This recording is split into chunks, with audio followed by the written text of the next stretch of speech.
That was so yum.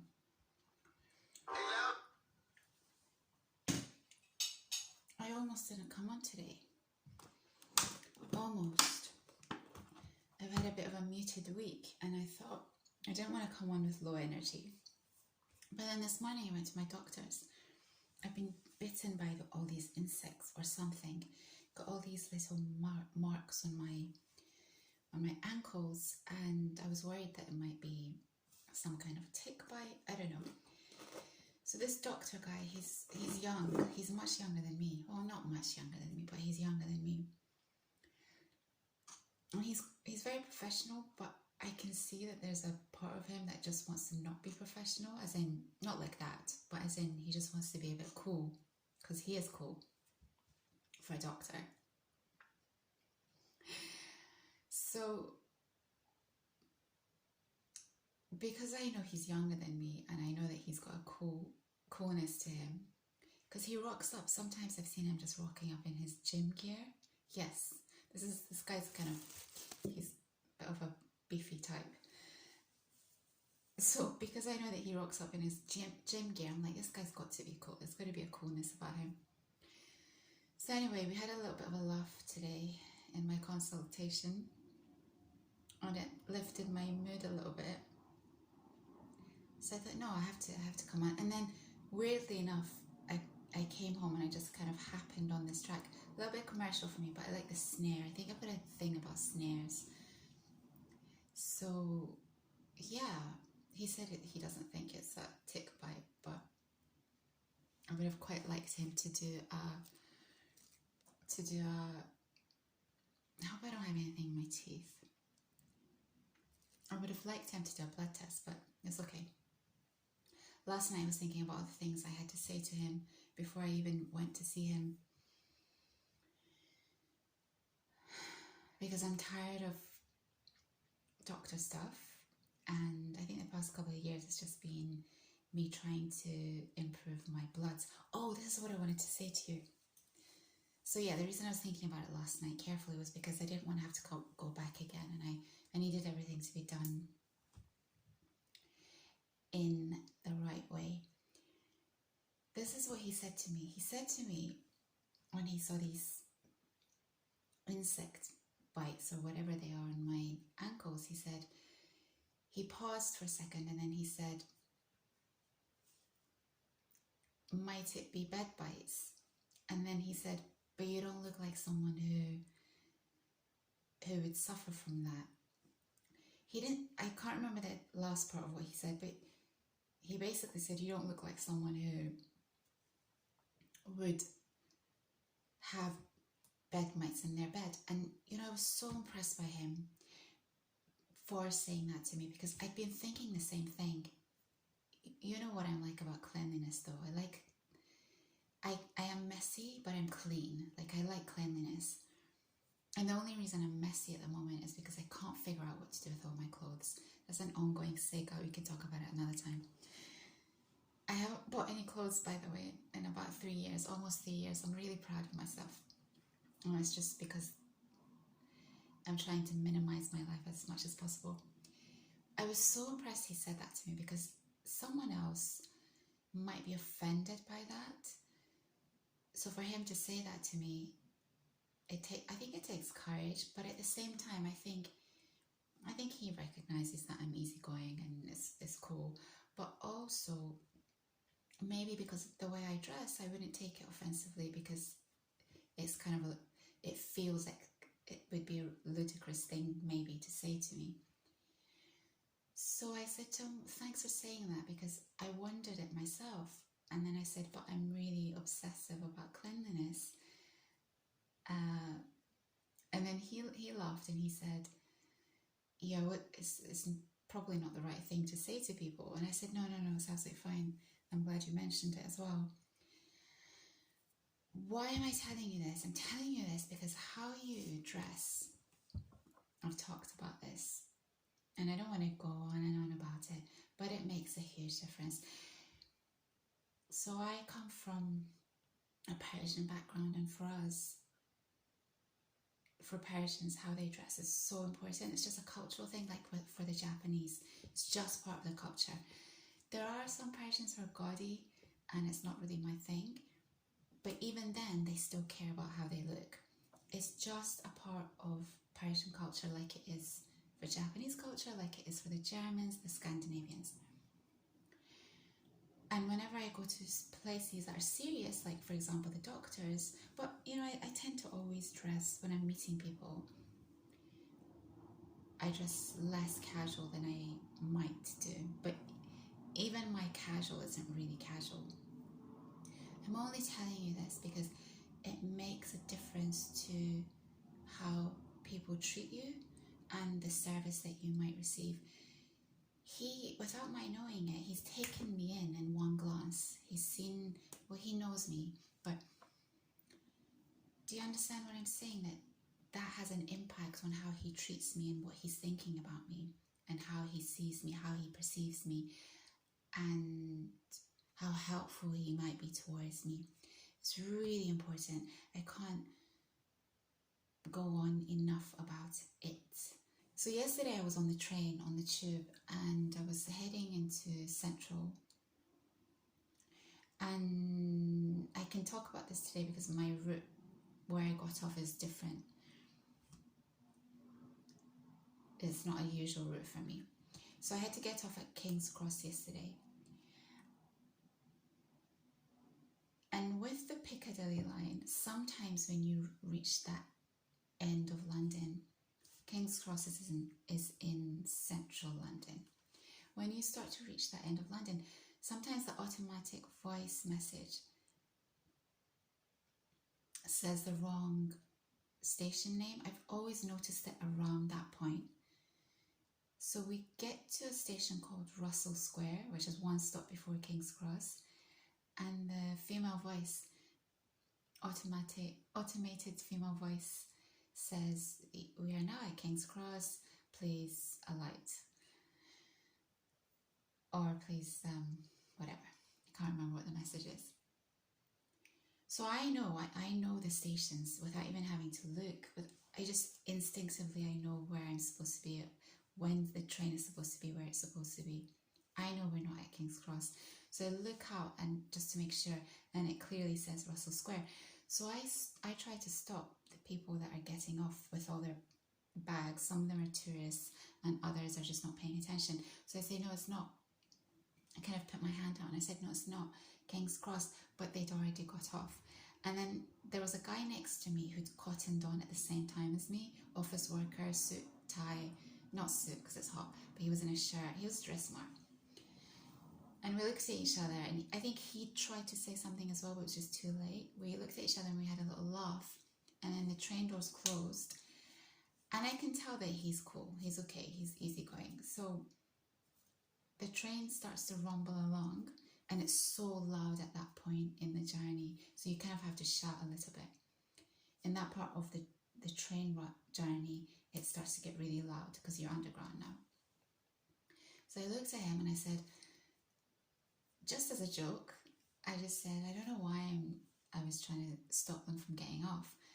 It's quite funny when people make mistakes. And my delivery here is flat, but when I'm vibing off people, my delivery is different. This guy starts laughing, like belly deep laughs. he just found it so funny. And so he laughed, but he didn't really strike up conversation. It was a natural way for us to kind of start a conversation. He didn't.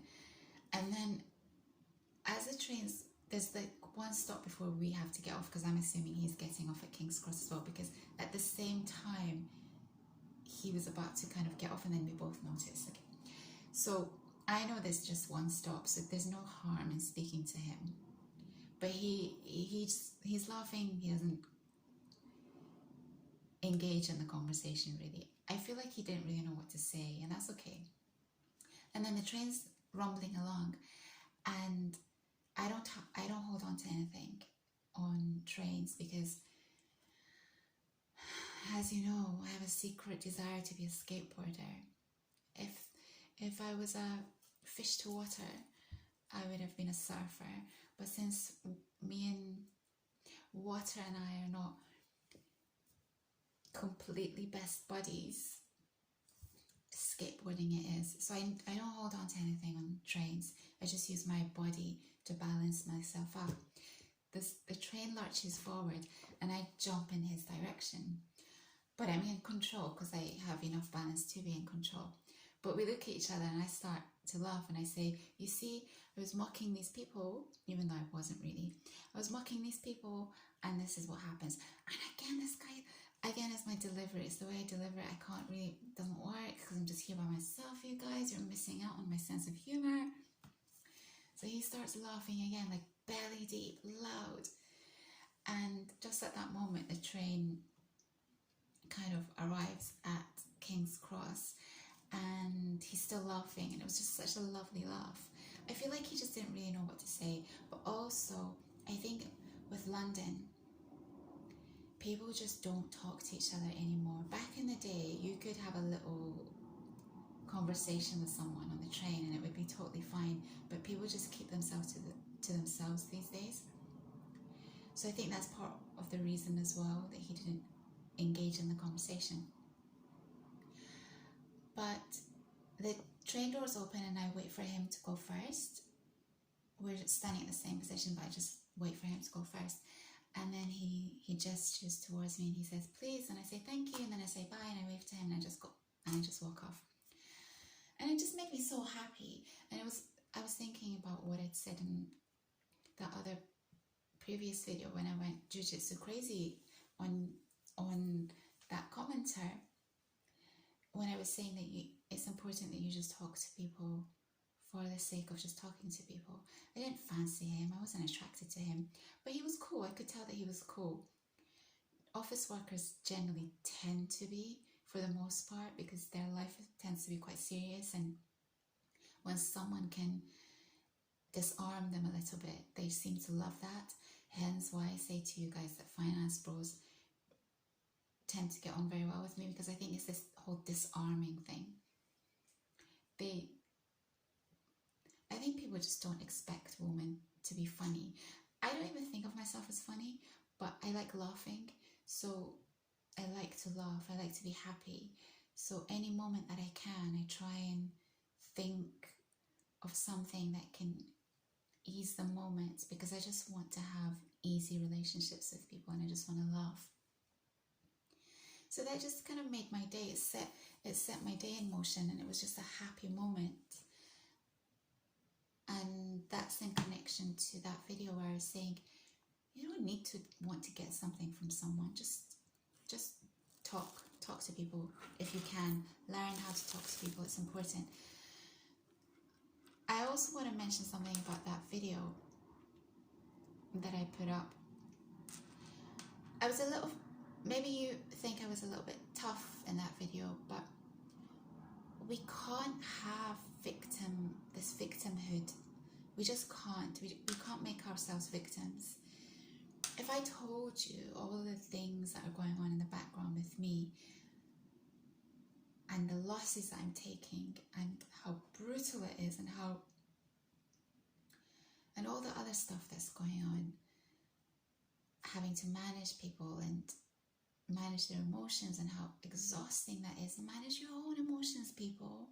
It's not my job to manage your emotions.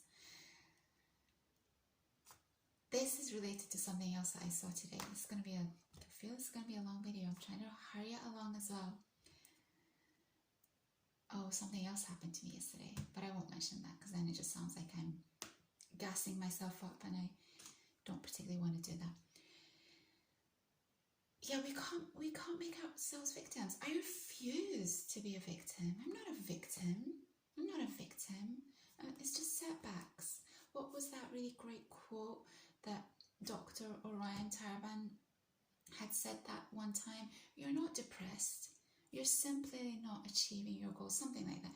You're simply not doing what you want to be doing with your life, or you're simply not achieving your goals, or something like that. And I sincerely believe that. I'm not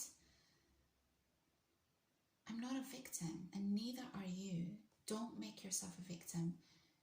Make sure that you're constantly checking yourself and improving. My energy was super low this morning, but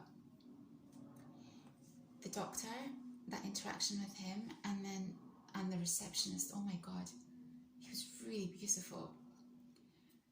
Yeah, I wasn't expecting that. It's the first time I've seen him. He was very, very attractive. Very nice guy. Yes, I like attractive people. Sue me. Because he was nice. Yes, he was good looking. What can I do about that? Some people are just blessed with good looks. Let's enjoy their beauty. Let's just enjoy their beauty. I got lost. Yeah, so there was a moment where I was like, I'm not going to come on today. And then I was like, well, no, I have to. If there's one person or two people or three people who will change their vibe because they've heard me speaking, well, that's a plus in my book. And it'll make me feel better as well, because I love coming on here. I just try and avoid coming on here when I'm muted, because I am a very serious person, if you didn't know. I just use humour to take the edge off. But yeah, I have my serious moments. I don't know that it translates very well to camera. It can do. I need to lean into it a little bit more. But yeah, I knew that it would make me feel better if I came on. So here I am. I was thinking about this whole victim thing today as well, because I came off the internet landscape, the YouTube landscape, for about a week this week. It was really great for me because I've got all these people's voices in my head that are just not useful for me and my life. One example is Brett Cooper. I like watching her because she's got her pulse on everything that's going on with Gen Z, but she's not an ideal YouTuber for me because she's very out there, and I tend to watch people who are calm. And the whole political thing with her, like every conversation somehow comes back to politics, which I find really off-putting. It's not my thing. But she's eloquent and she talks a lot about Gen Z stuff. So I've learned that with her, I have to just pick and choose. But even then, so I came off, I didn't watch her for a whole week, amongst other things. But then this morning, I just quickly chose one video that I thought might be interesting. And it was about this girl, on a transvestite lady on maybe TikTok, who's teaching the world how to have good manners. And I breathed this huge sigh of relief, because I thought, one of the things I struggle with here, which I never struggled with in Japan, because it's a culture of courtesy and good manners and etiquette. One of the things I've struggled with in being back to the UK is that I find people tend to be very unaware of these kind of social skills. So this girl, this transvestite girl, I don't know why I'm mentioning that. I think maybe because it's kind of funny that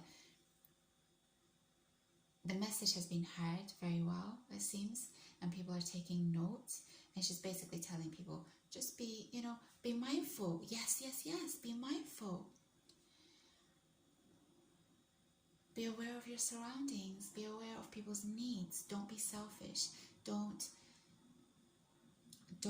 overextend yourself. Don't think that you are don't make yourself a victim. Brilliant. And I think some people are finding it interesting and funny that it took a transvestite woman to pass this message on to other women who are perhaps bratty, or who think the world revolves around them. So yeah, when I watched that video today, I just breathed a sigh of relief. Like, will things change? Will people start being less selfish? Will people start being aware of other people? Will people change their behavior so that they conduct themselves in such a way that it doesn't trouble others?